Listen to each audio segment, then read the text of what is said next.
semua.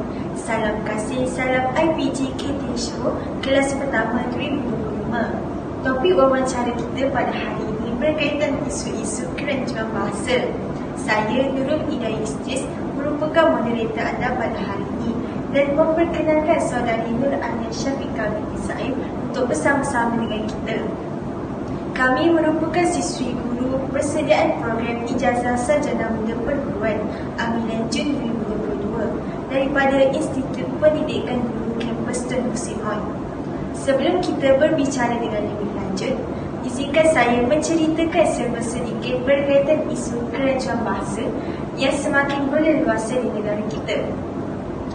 Menurut Hashim Musa dan Harimah Bondo 2012, bahasa merupakan asas keterampilan sesuatu bangsa dan kekuatannya dicerminkan melalui kesatuan masyarakat terhadap budaya yang diwarisi sejak turun-temurun. Hal ini jelas menunjukkan bahawa bahasa mampu mengangkat martabat sesuatu bangsa di mata dunia, di samping menggambarkan khasiat terpuji dan bersopan santun. Namun, sejak akhir-akhir ini, isu kerancuan bahasa dalam kalangan masyarakat telah mencemarkan kemuliaan bahasa ibunda. Buktinya, banyak isu kerancuan bahasa dapat dikesan menerusi media sosial, yang mana mengambil kira dari segi sebutan, ejaan, peristilahan, kosakata, tata bahasa dan laras bahasa.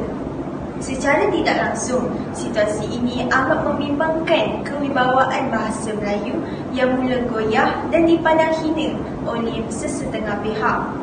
Baiklah, seterusnya saudari Alia, apakah pandangan anda berkaitan faktor-faktor berlakunya isu kerancuan bahasa di negara kita? Bolehkah anda beritahu sedikit faktor tersebut? Baiklah, pada pandangan saya, terdapat beberapa faktor yang menjadi punca kepada kerancuan bahasa Melayu. Antaranya pengaruh bahasa asing, terutamanya bahasa Inggeris. Hal ini kerana segelintir masyarakat Malaysia telah memelayukan bahasa Inggeris itu sendiri akibat terlalu gairah untuk menggunakan bahasa Inggeris. Sebagai contoh, perkataan bajet.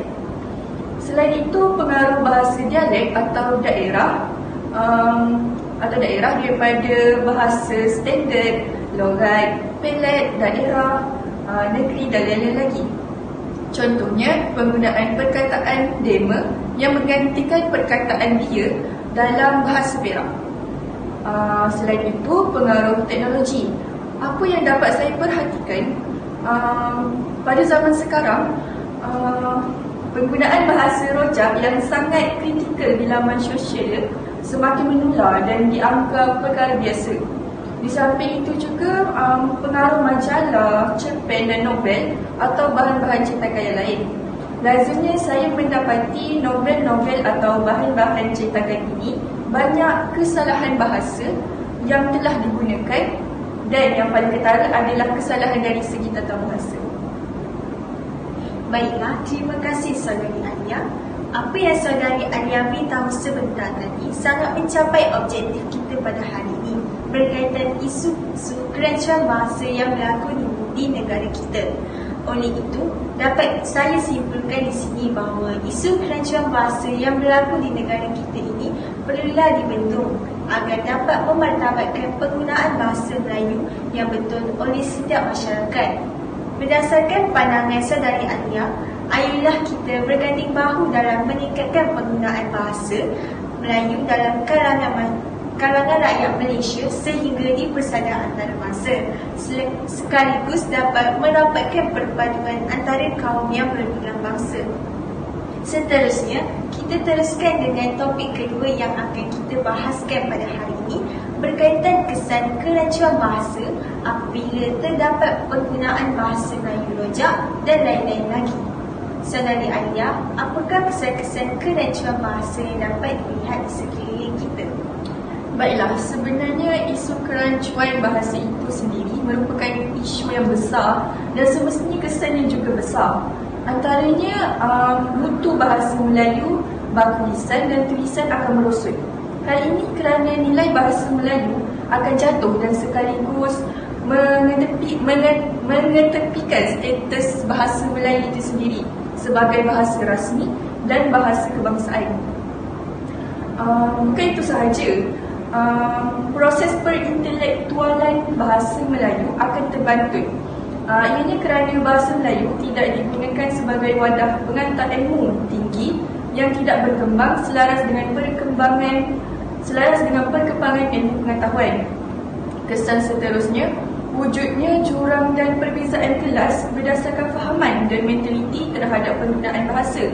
Yang paling menakutkan ialah ia akan mewujudkan ketegangan sosial yang lebih serius dan menjadi pemakin kepada konflik dalam jiwa rakyat. Ia akan lebih teruk apabila ia melibatkan konflik antara etnik, perkauman dan agama serta mazhab. Termasuklah juga ideologi, daerah dan wilayah. Ia akan menghancurkan perpaduan kaum yang sedia ada dalam negara kita dan perpaduan yang selama ini kita pelihara. Baiklah, terima kasih saudari Alia. Izinkan saya memberi sedikit tambahan berkaitan kesan tersebut, yang mana apabila penggunaan kerancuan bahasa yang salah akan menimbulkan persepsi yang buruk dalam kalangan para pekaji bahasa Melayu seluruh dunia. Secara tidak langsung, kerancuan bahasa ini akan terus melebar. Perkara seperti ini akan menjejaskan imej negara kita di mata masyarakat luar. Oleh itu, kita sebagai rakyat yang cinta akan negara sendiri hendaklah bekerjasama bagai awal dengan tebing untuk mengekang masalah isu kerancuan bahasa ini agar tidak berleluasa. Justru itu, terdapat pelbagai cara atau langkah yang dapat kita atasi dalam kerancuan bahasa Melayu ini. Adakah saudari Alia mempunyai pandangan untuk mengatasi masalah kerancuan bahasa tersebut? Ya, saya ada beberapa cadangan yang saya rasa ia sedikit sebanyak dapat mengatasi masalah ini sekiranya semua pihak memberi kerjasama. Pertamanya, pihak atasan harus mengadakan kempen. Kempen ini dilakukan melalui media elektronik dan media cetak seperti televisyen, radio, risalah, surat khabar dan lain-lain. Dengan ini, ianya akan menimbulkan kesedaran kepada masyarakat tentang penggunaan bahasa yang betul. Selain itu, melalui pendidikan iaitu cikgu dapat dijadikan sebagai idola bagi pelajar. Jadi, cikgu perlulah menggunakan bahasa rasmi atau formal semasa mengajar. Dengan ini, pelajar akan turut sama menggunakan bahasa formal. Oleh itu, kerancuan bahasa dapat diatasi. Tidak cukup setakat itu, kita juga boleh mengadakan lebih banyak bingkil tentang bahasa. Melalui bingkil ini, pelajar dapat didedahkan dan diajar dengan lebih mendalam tentang penggunaan bahasa yang betul. Dengan ini, mereka dapat memperbaiki kesilapan penggunaan bahasa yang salah. Terima kasih diucapkan kepada saudari Alia. Apa yang saya dapat simpulkan berkaitan topik kita pada hari ini ialah penggunaan kerancuan bahasa yang salah perlulah dibantras dari awal, manakala penggunaan bahasa yang betul perlulah dimulai dari kecil lagi. Pak kata pepatah, melentur hulu biarlah dari rebungnya. Hal ini dibuat bertujuan menimbulkan kesedaran kepada masyarakat agar dapat memperbaiki setiap tutur kata yang dibicarakan dalam kehidupan seharian. Selain itu, kita sebagai bakal pendidik perlulah mempunyai tanggungjawab dalam membimbing generasi akan datang agar melahirkan generasi yang bijak pandai dalam memartabatkan penggunaan bahasa Melayu ini. Oleh itu, kami berharap agar apa yang kami kongsikan sebentar tadi sedikit sebanyak dapat memberikan manfaat kepada kalian semua. Terima kasih saya ucapkan kepada semua yang sudi mendengar wawancara kami pada hari ini. Mohon maaf sekiranya terdapat kekurangan sepanjang wawancara kami pada hari ini. Maka berakhirlah wawancara pada hari ini dengan penuh jayanya. Itu sahaja daripada kami. Sekian, terima kasih.